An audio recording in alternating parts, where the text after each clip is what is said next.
place where he was born, where he spent his childhood, where he lives nowadays. It may be either a city or a small village, somewhere near a forest or a little river, but it is our native place, our little local motherland. Wise people say, he who doesn't remember the past won't have the future. We should know more about our roots, about the past of our country, its towns and villages.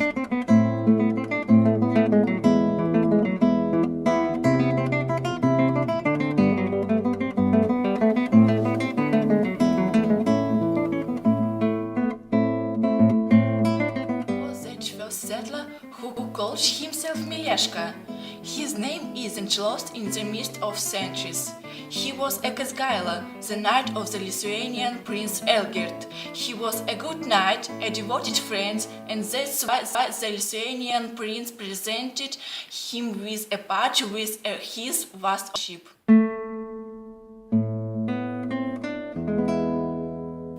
There can be found some legends explaining the name of our village.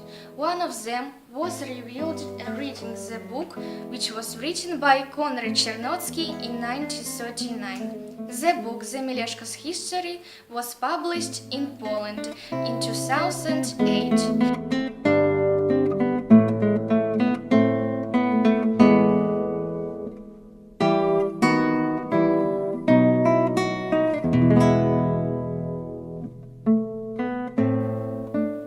It is a unique book which reveals a number of previously unknown details about the history of our locality.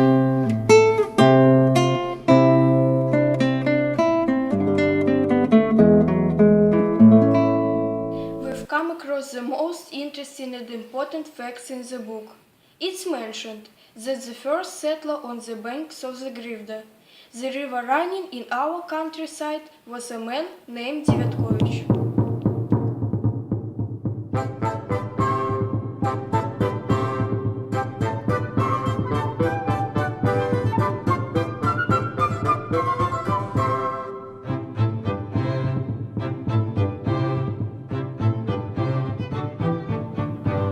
A man living near the Grodno had 9 sons. They were very grown-ups and it was time to marry. Their father proposed his sons to set up a new settlement. At last, a picturesque place was found. In some time, all the 9 brothers built 9 new houses for their families. But what name could be given to the newly built settlement? So, the members of the whole family gathered together in order to discuss it. They thought about it for a long time, but came to no conclusion. At last, the youngest of the brothers suggested to name the place Devetkovich, as there were 9 in the family.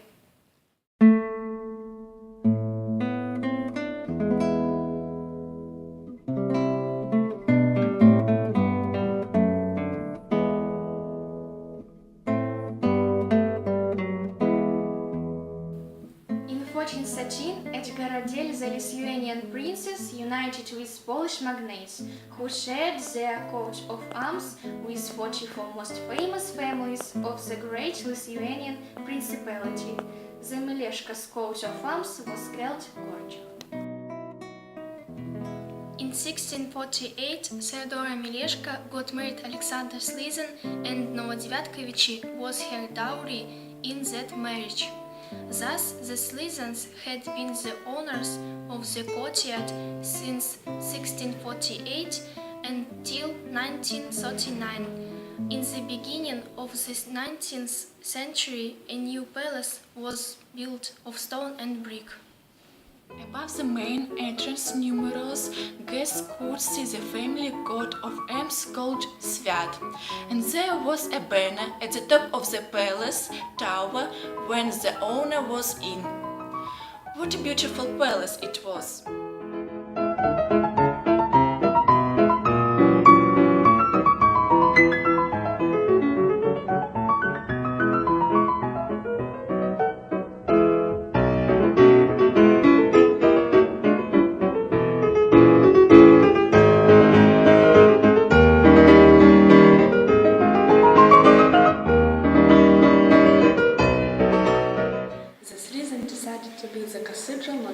the palace.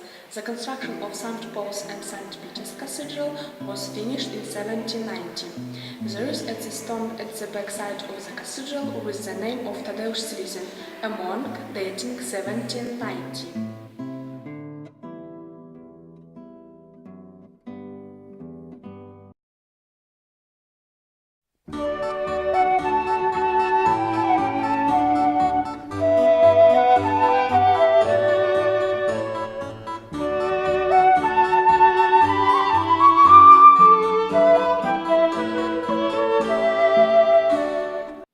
The first church of Santa Paraskeva was constructed in 1538.